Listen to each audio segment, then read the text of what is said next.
l'industrie du bois produit près de 50% de résidus qui sont aujourd'hui souvent valorisés sous forme de briquettes ou de pellets.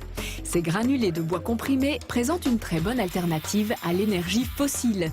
Ils font en effet partie de la biomasse et sont donc neutres en émissions de CO2. Ils constituent une énergie 100% renouvelable dont la demande s'accroît d'année en année.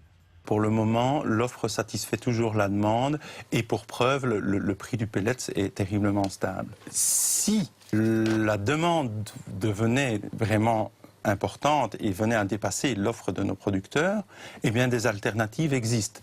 Comme certains produits agricoles, tels le chanvre ou le miscanthus. Les pellets détiennent un haut pouvoir calorifique, mais sont 2 fois plus volumineux que le mazout. Il faut donc prévoir leur stockage, que ce soit en vrac ou en sac. Côté appareil de chauffage, les utilisateurs sont caressés dans le sens du poêle.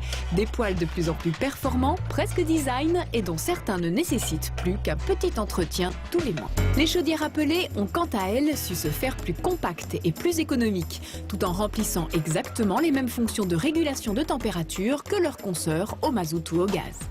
On a justement développé une chaudière à pellets abordable pour tout un chacun, à savoir on n'excède pas les 6 000 € quand on achète une chaudière à pellets d'une puissance de 30 kW.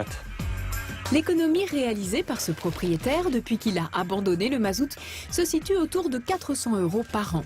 Et grâce aux différentes primes, cette installation, ici 100% belge, est presque rentabilisée après moins de 3 ans. J'ai pu bénéficier d'une prime octroyée par la région wallonne de 1 750 € et également dans une déduction fiscale de 40% du montant total du coût de la chaudière, installation comprise, main-d'œuvre, etc.